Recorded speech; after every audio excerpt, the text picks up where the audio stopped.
محترم ناظرین السلام علیکم۔ میرا نام شہناز ہے۔ میں پنجاب کے شہر فیصل آباد کی رہنے والی ہوں۔ ان دنوں معذور ہوں اور بستر مرگ پر پڑی ہوں۔ آدھے جسم پر فالج ہے، جگر کا کینسر ہے۔ ڈاکٹروں نے 3 ماہ زندگی بتائی ہے، آگے اللہ جانتا ہے۔ پوری زندگی گناہوں سے بھری پڑی ہے۔ بہت گناہ گار ہوں، جس احساس گناہ نے کہانی لکھنے پر مجبور کیا ہے۔ گناہ کے لیے وہ دو محبت کرنے والوں کو جدا کرنے اور کسی انسان کو تباہ و برباد کرنے کا جرم ہے۔ یہ میری سچی کہانی ہے اور یہ اس طرح شروع ہوتی ہے۔ جب میں 16 برس کی ہوئی تو ماں کی غفلت کے باعث میں نے گھر سے باہر ادھر ادھر دیکھنا شروع کیا اور یوں ایک نوجوان منور کے چکر میں پھنس کر پیارے والدین کو چھوڑ کر اس کے ساتھ کراچی آ گئی تھی۔ منور صحت مند اور خوبصورت آدمی تھا اور وہ کراچی میں محنت مزدوری کیا کرتا تھا۔ وہ مجھے کرائے کے ایک گھر میں لے آیا تھا۔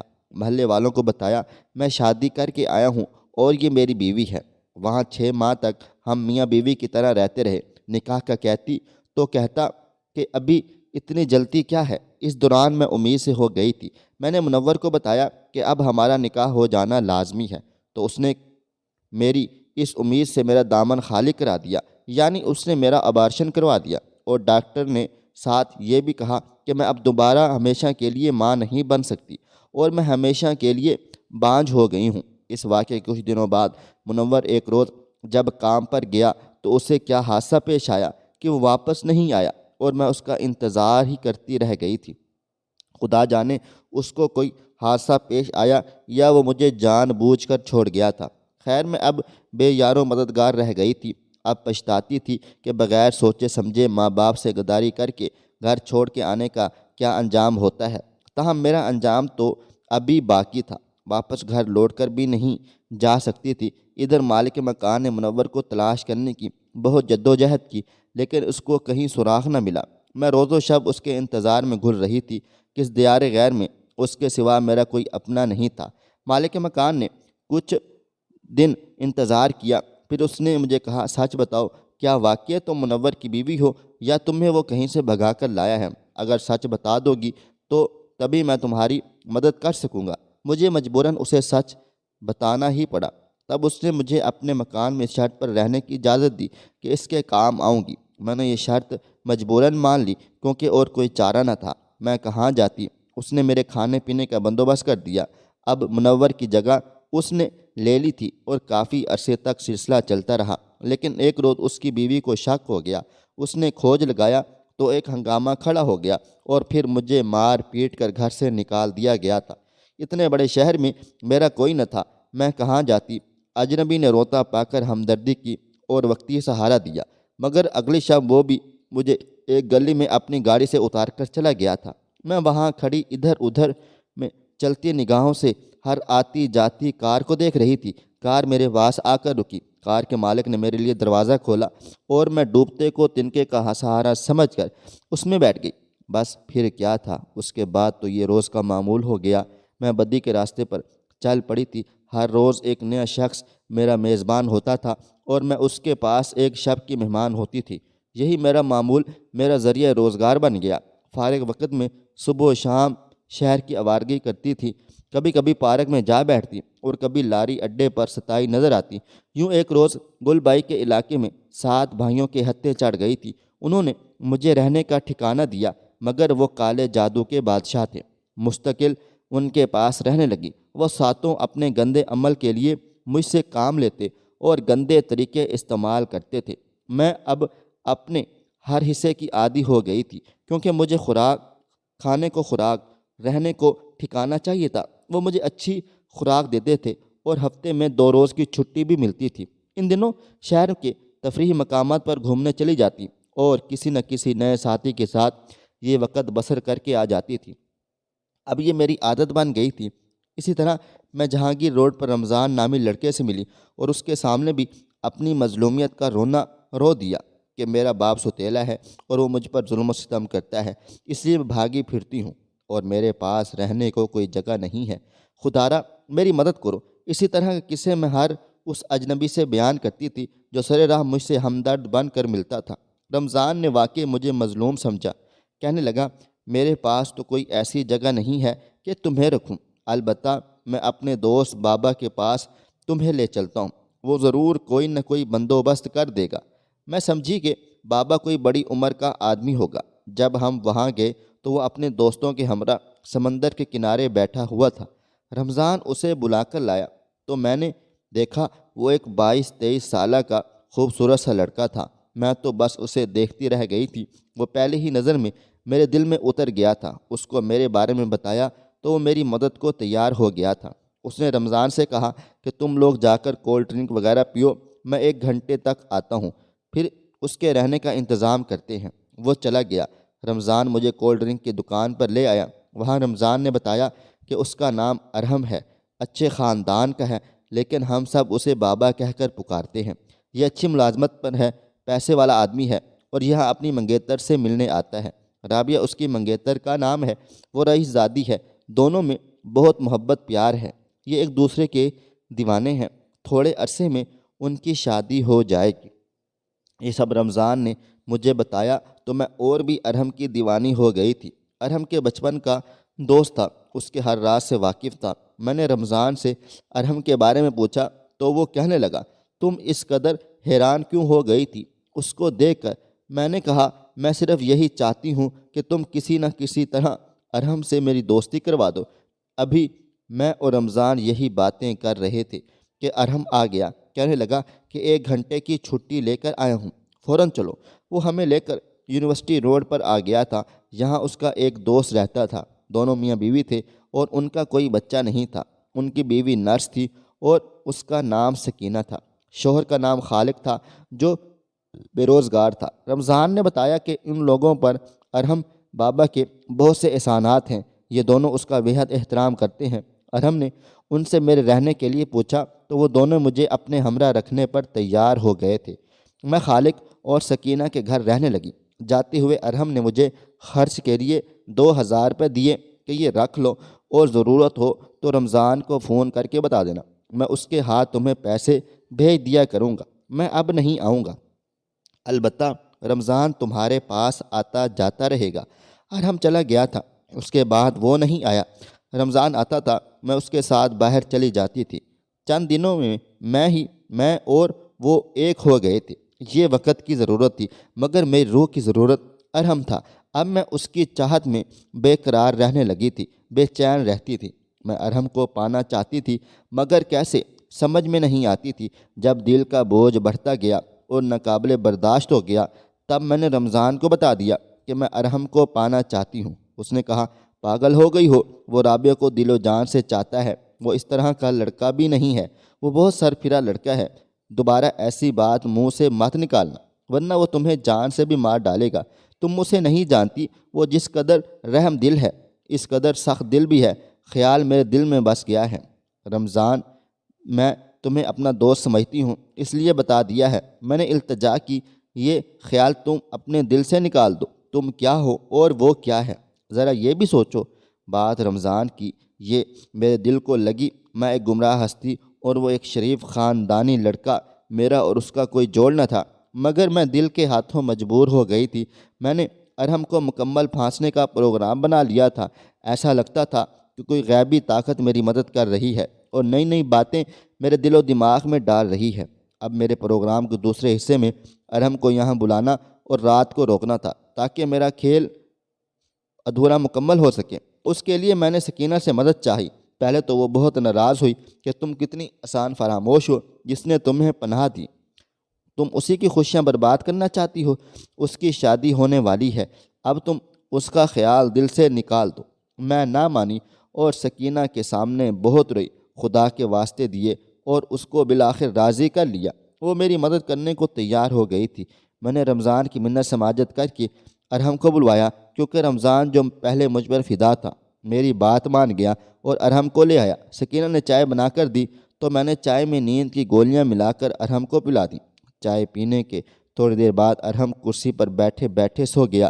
سکینہ نے کہا، یہ صبح تک گہری نیند سوتا رہے گا، اب تم جانو اور تمہارا کام، اگر اسے کچھ ہو گیا تو تم ہی اس کی ذمہ دار ہوگی۔ رمضان نے مجھ سے بہت پوچھا کہ تم کرنا کیا چاہتی ہو، مگر میں نے اسے کچھ نہیں بتایا، یہی کہا کہ تم جاؤ اور کل آنا، کل تمہیں سب پتہ چل جائے گا۔ خالق سے اس کی بیوی نے کہا، ارحم بھائی کو نیند آ گئی ہے، وہ سو گئے ہیں، ارحم اس کی غیر موجودگی میں آیا تھا، اس لیے خالے کو کچھ علم نہ تھا کہ یہاں کیا منصوبے بن رہے ہیں۔ میاں بیوی دونوں سونے چلے گئے۔ اب میں اور ارحم کمرے میں تنہا تھے۔ وہ بے خبر گہری نیند سو رہا تھا۔ رات میں نے بہت کوشش کی کہ وہ کسی طرح جاگ جائے، مگر نیند آور گولیوں کا اثر تھا کہ وہ بیدار نہ ہوا، اور جب وہ بیدار ہوا اداکاری شروع کر دی۔ میں بستر کے کونے پر بیٹھی زاروں قطار رو رہی تھی۔ وہ پوچھنے لگا کہ تمہیں کیا ہوا ہے، کیوں رو رہی ہو؟ اس کی سمجھ میں کچھ نہیں آ رہا تھا۔ میں نے روتے ہوئے کہا، کیا اسی لیے تم نے مجھے پناہ دی تھی کہ میری عزت کو خاک میں ملا دو گے؟ یہ سن کر وہ غصے میں آ گیا اور کہا کہ کیا بکواس کر رہی ہو، میں نے زندگی میں کبھی ایسا گرا ہوا کام نہیں کیا۔ کیا میں بھی ایسا گرا ہوا کام؟ میں گناہوں سے نفرت کرتا ہوں اور اس برائی سے دور بھاگتا ہوں، تو تم مجھ پر بہتان لگا رہی ہو۔ شور سن کر خالق اور سکینہ بھی آ گئے تھے۔ جب ان کو ساری بات پتہ چلی تو وہ خاموش ہو گئے۔ ظاہر ہے کہ وہ بھی ارحم کو غلط سمجھ رہے ہوں گے، کیونکہ میں نے اپنا لباس پھاڑ لیا تھا۔ میری حالت خستہ دیکھ کر ارحم بھی پریشان تھا۔ وہ جانے لگا تو سکینہ نے پوچھا، بھائی پھر کب آؤ گے؟ کہنے لگا، شام کو آؤں گا۔ یہ سن کر میں خوش ہو گئی تھی کہ یہ میری چال میں پھنس چکا ہے۔ رمضان آیا تو میں نے ساری بات بتا دی اور قسم دی کہ خاموش رہنا، کچھ مت بتانا، بلکہ میرا ساتھ دینا، ورنہ میں تمہاری اور اپنی دوستی کے بارے میں تمہاری بیوی اور گھر والوں کو سب سچ بتا دوں گی اور تمہیں مجھ سے شادی کرنے پڑے گی۔ وہ ڈر گیا اور وعدہ کیا کہ ارحم کو کچھ نہیں بتائے گا، میرا ساتھ دے گا۔ بے شک اسے حاصل کرنا مشکل کام تھا۔ ارحم مر تو سکتا تھا لیکن اپنی منگیتر کو نہیں چھوڑ سکتا تھا۔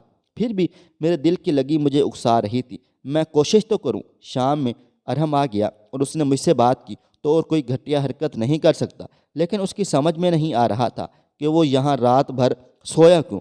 میں نے چائے کا پوچھا تو اس نے سختی سے منع کر دیا۔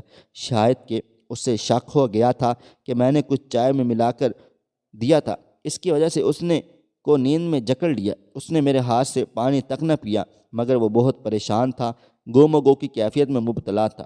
اس نے سوال کیا، شناز سچ سچ بتاؤ، آخر تم چاہتی کیا ہو؟ میں تم سے شادی کرنا چاہتی ہوں۔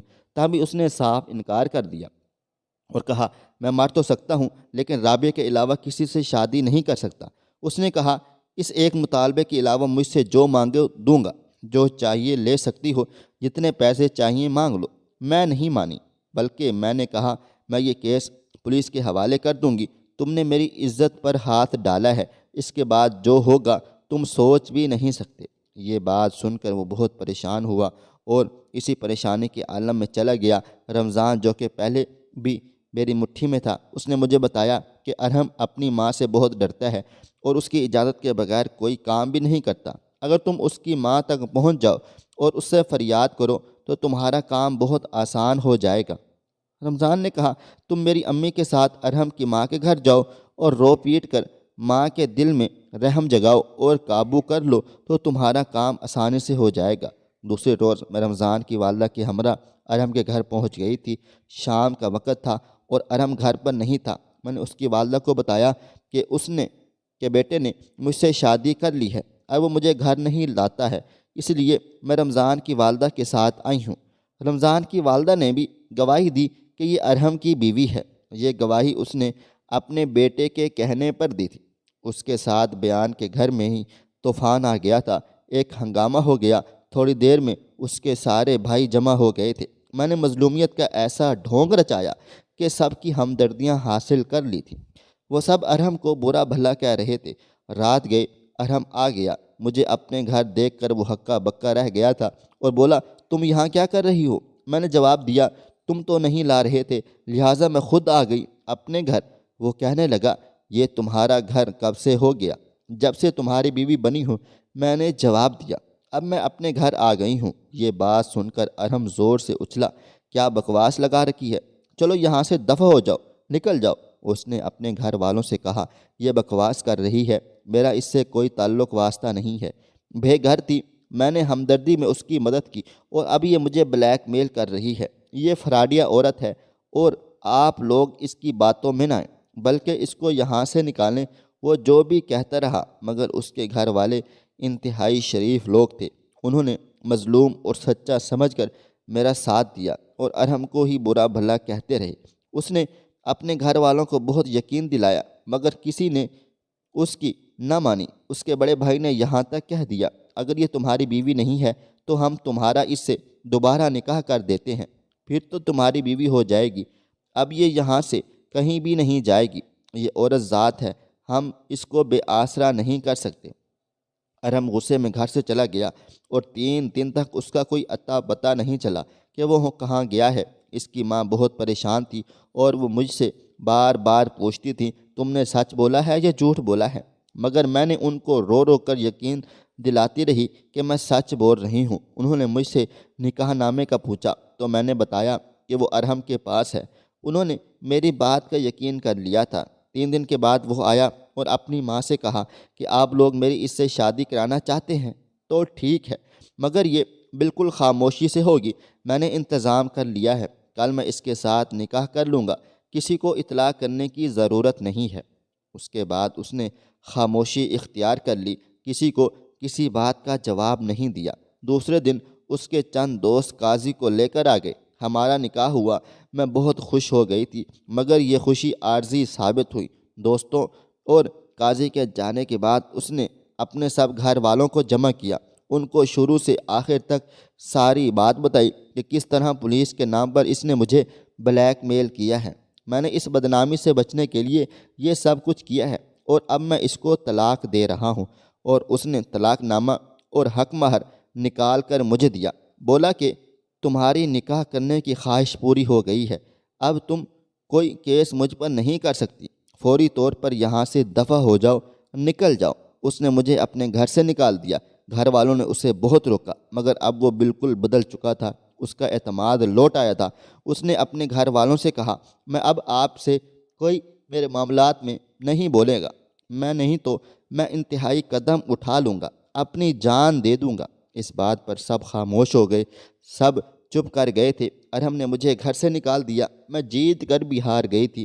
دوبارہ ان جادوگروں کے پاس گئی، وہ میرے پرانے آشنا تھے۔ جب ان کو ساری بات بتائی وہ میری مدد پر آمادہ ہو گئے اور بولے کہ ہم ایسا عمل کریں گے جس کی کاٹ پوری دنیا میں کوئی بھی نہیں کر سکتا، ہم اس کو تباہ و برباد کر دیں گے، دانے دانے کو محتاج ہو جائے گا، کچھ عرصے میں پاگل ہو کر مر جائے گا۔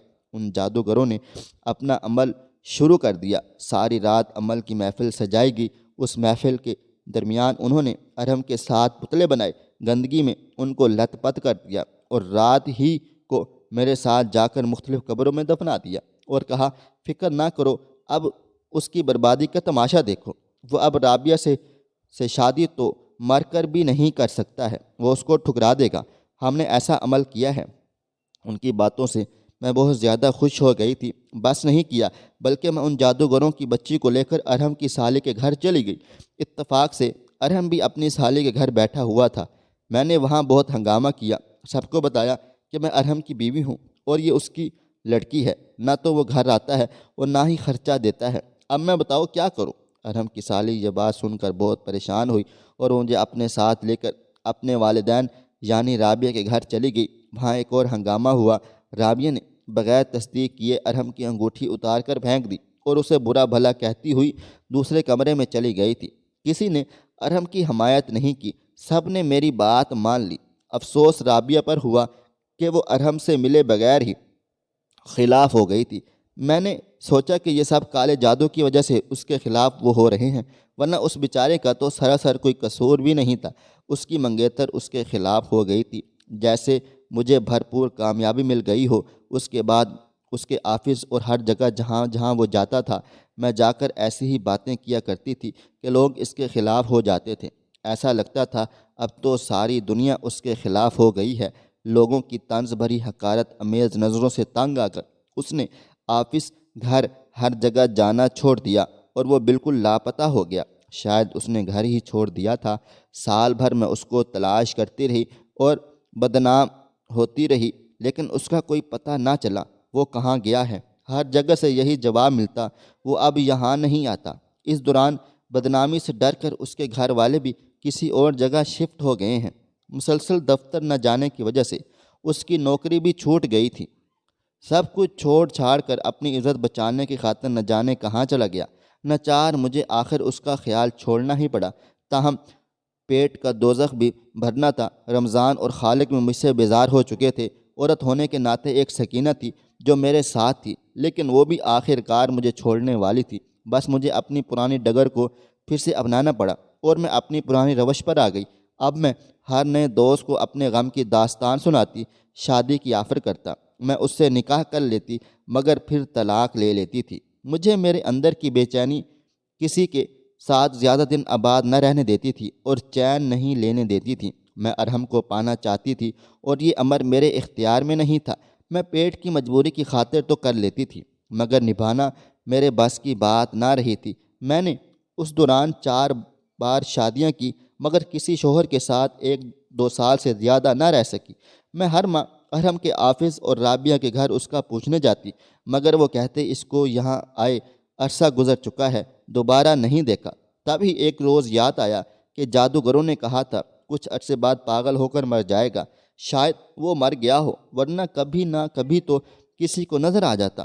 آج سے 2 سال پہلے میں بازار گئی تو اچانک مجھے ارحم نظر آ گیا۔ یہ مغرب کا وقت تھا اور وہ مسجد کی طرف جا رہا تھا۔ اپنا شک دور کرنے کے لیے میں اس کے پیچھے پیچھے گئی۔ وہ مسجد میں چلا گیا، میں اس کے انتظار میں باہر کھڑی ہو گئی۔ نماز ختم ہونے کے بعد وہ باہر نکلا، رومال سے آنکھیں صاف کر رہا تھا جیسے رو کر آیا ہو۔ اس کی آنکھیں بھیگی ہوئی تھیں، چہرے پر نورانی روپ تھا اور گھنی داڑھی رکھ لی تھی جو اس کی سفید رنگت پر بھلی لگ رہی تھی، لیکن دکھ اور کرب اس کی آنکھوں سے عیاں تھا۔ وہ بہت دکھی لگ رہا تھا۔ میں اسے زندہ سلامت دیکھ کر حیران و پریشان تھی۔ مجھ میں اتنی ہمت نہیں ہوئی کہ اس کو روک کر بات کر لوں۔ وہ سب سے بے نیاز میرے سے اور میں بے نیاز میرے پاس سے گزر گیا۔ میں اس کے پیچھے پیچھے گئی، مگر وہ بس میں بیٹھ کر چلا گیا تھا۔ وہ تو چلا گیا، مگر اپنی ایک جھلک دکھا کر میرے ضمیر کو بیدار کر گیا تھا۔ سوچنے لگی اس کا یہ حال میری وجہ سے ہوا ہے، اور وہ یہ مخلص انسان تھا جس نے سچے دل سے بغیر کسی لالچ کے میری مدد کی تھی۔ وہ مجھے گندگی سے نکال کر میں زندگی گزارنے کا موقع دے رہا تھا، اور مجھ بدبخت نے اس کے ساتھ کیا کیا؟ اپنی غرض کی خاطر نیک نامی اور اس کا سب کچھ چھین لیا، اس کو تباہ و برباد کر ڈالا، پھر بھی اسے حاصل نہ کر سکی۔ اس کا حوصلہ بھی خوب تھا کہ ہر بربادی اور ظلم برداشت کر گیا، اپنی محبت میں کسی کو شریک نہیں ہونے دیا۔ بہت بڑی قربانی دی تھی اس نے اپنی منگیتر کی خاطر، مگر رابعہ نے اس کو نہ سمجھا اور بغیر تصدیق کے ٹھکرا دیا تھا۔ 2 عورتیں اس کی بربادی کی ذمہ دار تھیں، ایک میں اور دوسری رابعہ۔ اگر وہی اس کا ساتھ نبھا دیتی تو یہ پوری دنیا سے ٹکر لے سکتا تھا، مگر رابعہ کی بے رخی اور بدگمانی نے اس کی کمر توڑ دی اور یہ سب کچھ چھوڑ کر لاپتہ ہو گیا۔ میں نے اس کی دنیا برباد کی، اللہ تعالیٰ نے اس کو آخرت کی کامیابی کے راستے پر ڈال دیا تھا۔ میں جہاں کھڑی تھی وہاں کھڑی کہیں سوچتی رہی اور روتی رہی۔ جب میں اپنے گھر پہنچی تو میں بہت زیادہ پریشان تھی۔ شوہر نے پوچھا کیا ہوا ہے، تم کیوں اتنی خستہ حال نظر آ رہی ہو؟ تو میں نے کہا بازار میں چلتے چلتے چکر آ گیا تھا، طبیعت خراب ہو رہی تھی تو میں بغیر خریدارے گھر واپس آ گئی ہوں۔ آج میں بے حد خوش تھی، اپنے کیے پر نادم تھی۔ ایک جھلک اس اجڑے ہوئے انسان کی جو دیکھ لی تھی، جس کو میں نے خود اجاڑا تھا، تباہ و برباد کر دیا تھا۔ ایک اچھے انسان کو میرے مغربی خیالات نے کسی مشکل میں ڈال دیا تھا، تہیا کر لیا، اب میں ہی اس کو مشکل سے نکالوں گی۔ سوچا کہ صبح انہوں جادوگروں کے پاس جاؤں گی اور ان سے ارحم پر کرائے گئے کالے جادو کی کاٹ کر آؤں گی، اور رابعہ کے پاس جا کر اس کو سب سچ سچ بتا دوں گی۔ تمہاری اور ارحم کی مجرم ہوں، وہ بالکل بے گناہ اور بے قصور تھا اور میری ہمدردی کے چکر میں مارا گیا۔ گویا میں نے اس کو تباہ و برباد کیا، اور اب جو چاہو مجھے سزا دو، مجھے ہر سزا قبول ہے۔ یہ سب سوچ کر میں پرسکون ہو گئی اور سو گئی، مگر صبح میرے لیے قیامت سے کم نہ تھی۔ ایک شریف زادے کو برباد کرنے کی سزا شروع ہو چکی تھی۔ شاید اللہ تعالیٰ نے اب تک اس لیے مہلت دی تھی کہ میں اپنی آنکھوں سے ارحم کو دیکھ لوں۔ ہر ظلم کے باوجود صحیح سلامت ہے۔ شاید اللہ تعالیٰ نے اس سے معافی مانگنے کا موقع دیا تھا، اس لیے میں بازار گئی تھی، اس کو دیکھا تھا، مگر سامنا کرنے کی ہمت نہ ہوئی تھی، اور معافی مانگنے کا یہ آخری موقع بھی ضائع ہو گیا تھا۔ میرے ایک ہاتھ اور پاؤں پر فالج ہو گیا تھا۔ میرا شوہر مجھے ہسپتال لے گیا، وہاں سے تصدیق ہوئی کہ رات کو فالج کا حملہ ہوا ہے اور اب میں معذور ہو چکی ہوں۔ 2 سال علاج ہوا، مگر کچھ فرق نہ پڑا، دوائیں سخت تھی۔ کچھ عرصے کے بعد میرا خون بننا بند ہو گیا اور زد پڑی تھی۔ ٹیسٹ ہوئے، پتہ چلا میرے جگر میں کینسر ہے جو آخری مرحلے میں ہے۔ ڈاکٹر نے 3 ماہ کی مہلت دی۔ افسوس ارحم کے لیے، جو سوچا تھا وہ نہ کر سکی۔ شاید قدرت اب دوبارہ اس کا موقع نہیں دینا چاہتی تھی۔ دن رات اپنے اللہ سے گناہوں کی معافی طلب کرتی رہتی ہوں، شاید مجھے معافی مل جائے، وہ رحم کرنے والا ہے۔ شاید ارحم اور رابعہ یہ کہانی پڑھ لیں اور مجھے معاف کر دیں تو میرے آگے کی زندگی آسان ہو جائے گی۔ میری دعا ہے خدا کرے آسان ہو جائے۔ میری دعا ہے خدا کرے ارحم اور رابعہ پھر سے ایک ہو جائیں اور ان کو زندگی کی تمام خوشیاں حاصل ہوں۔ مجھے بد نصیب کو بھی معافی مل جائے تاکہ سکون سے مر سکوں۔ سچ ہے اللہ پاک نیتوں کا امین ہوتا ہے، اور جو کسی دوسرے کے لیے سوچتا ہے خود اس کے ساتھ برا ہو جاتا ہے، مگر جو انجام میرا ہوا اللہ نہ کرے کسی کا بھی ہو۔ ایک سچا واقعہ لکھا ہے جس نے کالے جادو کے ذریعے ایک ایسی لڑکی سے شادی کر لی جو اس سے بدترین نفرت کرتی تھی، لیکن آج وہ 2 بچوں کا باپ ہے۔ ایک لڑکی اپنے گاؤں سے بھاگ کر شہر آئی تھی۔ یہاں اس کی ملاقات ایک شخص سے ہوئی جس نے اس سے شادی کر لی تھی، لیکن کچھ عرصے بعد اس نے لڑکی کو طلاق دے دی۔ وہ کہتا ہے کہ میرا گھر اس کے گھر کے سامنے تھا، میں اکثر اس خوبصورت لڑکی کو حسرت بھری نگاہوں سے دیکھا کرتا تھا۔ کئی بار اس سے بات کرنے کی بھی کوشش کی، لیکن اس نے مجھے دھتکار دیا تھا۔ اسے طلاق ہو گئی تھی اور وہ بے یار و مددگار ہو گئی، تو میں نے اس سے راہ و رسم پیدا کرنے کی کوشش کی، لیکن بات نہ بن سکی۔ ایک روز وہ اپنے کرائے کے مکان میں بیٹھی پریشان تھی۔ مالک مکان نے اس سے کرائے کا تقاضا کر رہا تھا، لیکن طلاق کے بعد کوڑی کوڑی کی محتاج ہو گئی تھی، لہٰذا مکان خالی کرنے کا حکم سن کر اس کے آنکھوں سے بے اختیار آنسو بہہ رہے تھے۔ میں نے اس کی ہمدردی حاصل کرنے کے لیے یہ موقع غنیمت جانا اور مالک مکان کو کرایہ ادا کرنے کے علاوہ اسے پناہ دینے کی بھی پیشکش کی، لیکن وہ نہ مانی۔ اس دوران محلے کی ایک فیملی نے اسے اپنے گھر میں رکھ لیا۔ بعد میں معلوم ہوا کہ لڑکی کو دارالامان میں پہنچا دیا گیا ہے۔ اس سے ملاقات کی خواہش میں وہ دارالامان پہنچا۔ 2-3 مرتبہ کوشش کے باوجود مایوسی پر میں نے ایک بابے سے رابطہ کیا۔ بابا عملیات اور جادو ٹونے کی شہرت رکھتا تھا۔ بابے نے لڑکی اور اس کی ماں کا نام مانگا اور یقین دلایا کہ اس کے اس عمل سے اس کے بعد لڑکی کی شادی تمہارے علاوہ کسی اور کے ساتھ نہیں ہو پائے گی، اور یہ عمل کے ذریعے ایسا حصار قائم کر دوں گا کہ شاہر سے بہر نہ جا سکے گی۔ 1 ہفتے کے عمل کے بعد اس نے مجھ سے کہا جاؤ لڑکی سے ملاقات کا انتظام کرو۔ میں ایک بار پھر دارالامان پہنچ گیا، لیکن لڑکی نے ملنے سے پھر انکار کر دیا۔ بابے نے دوبارہ جانے کو کہا اور کہا اب انشاءاللہ تمہارا کام ہو جائے گا۔ میں پھر دارالامان پہنچ گیا۔ اس بار خلاف توقع لڑکی نے ملاقات پر رضامندی ظاہر کر دی، اور اس کے بعد ہماری 2-3 ملاقاتیں اور ہوئیں، اور پھر ہم شادی کے حسین بندھن میں بندھ گئے تھے۔ آج ہمارے 2 بچے ہیں، ہم خوشگوار ازدواجی زندگی بسر کر رہے ہیں۔ البتہ میں آج بھی یہی سوچتا ہوں کہ شادی سے پہلے اہلیہ کے دل میں میرے لیے نرم گوشہ دارالامان کی سختیوں کے سبب پیدا ہوا تھا، یا واقعی بابا کے جادو ٹونوں نے اپنا اثر کر دکھایا تھا۔ جبکہ میری اہلیہ کا کہنا ہے اچانک میرے دل میں تمہارے لیے ہمدردی اور محبت کا جذبہ موزن ہو گیا تھا۔ ایک اور لڑکی کی کہانی جو سچی محبت کی بھینٹ چڑھ گئی تھی۔ فروہ ایک خوبصورت اور معصوم لڑکی تھی جس نے دل میں سچی محبت کی تلاش کا خواب سجایا ہوا تھا۔ اس کی آنکھوں میں امیدوں کی چمک تھی اور دل میں محبت کی خواہش تھی۔ ایک دن جب اس کی ملاقات فرحان سے ہوئی، اس نے خوابوں کی حقیقت بننے کی امید کی۔ فرحان جو کہ ایک دلکش اور چمکدار شخصیت کا مالک تھا، اس نے فروہ کے دل میں محبت کی چاندنی پھیلانے کی کوشش کی۔ ابتدا میں فرحان نے محبت کا جھانسا دیا اور شادی کے وعدے کر کے فروہ کا اعتماد حاصل کر لیا تھا، لیکن جیسے جیسے وقت گزرا فرحان کی حقیقی نیت واضح ہونا شروع ہو گئی۔ اس نے فروہ سے ننگی تصاویر کی ڈیمانڈ کی اور محبت کے نام پر بلیک میل کرنا شروع کر دیا۔ فروہ نے ابتدا میں انکار کیا، لیکن فرحان کی جھوٹی محبت اور دھوکے سے بھرپور باتوں نے اسے مجبور کر دیا۔ فرحان نے فروہ کی تصاویر جمع کر لیں اور پھر اپنی اصلی رنگت دکھائی۔ اس نے فروہ کو ناجائز جنسی تعلقات قائم کرنے کے لیے دھمکا دیا، اور جب فروہ نے انکار کیا تو اس نے اس کی ننگی تصاویر سوشل میڈیا پر اپلوڈ کر دی تھی۔ فروہ کی عزت اور ساکھ لمحے بھر میں خاک میں مل گئی تھی۔ اس دردناک صورتحال کے باعث فروہ نے خود کو بے وقت محسوس کیا اور زہر کی گولیاں کھا کر اپنی زندگی کا خاتمہ کر دیا۔ اس کے آخری الفاظ، میں تو ننگی ہو گئی، میرے ساتھ آج فرحان کی محبت بھی ننگی ہو گئی ہے۔ اس کی تکلیف اور فرحان کی جھوٹی محبت کی عکاسی کرتے ہیں۔ خواہش صرف اتنی ہے کہ کچھ الفاظ لکھو جسے کوئی گمراہی کے راستے پہ جاتے جاتے رک جائے، اور نہ بھی رکے تو سوچ میں ضرور پڑ جائے۔ پیارے دوستوں، امید کرتا ہوں کہ آپ کو یہ ہماری آج کی کہانی پسند آئی ہوگی۔ کہانی پسند آئی ہو تو ویڈیو کو لائک کریں، کومنٹس کریں، شیئر کرنا بالکل بھی نہ بھولیں، اور ہاں، اگر آپ لوگ اس چینل پر نئے ہیں تو اس چینل کو سبسکرائب ضرور کر لیں اور نوٹیفیکیشن کو ضرور دبا دیں تاکہ آنے والی کہانی سب سے پہلے آپ کو مل سکے۔ ملتے ہیں کل ایک نئی اور دلچسپ کہانی کے ساتھ، تب تک اپنا ڈھیر سارا خیال رکھیے گا۔ اللہ حافظ۔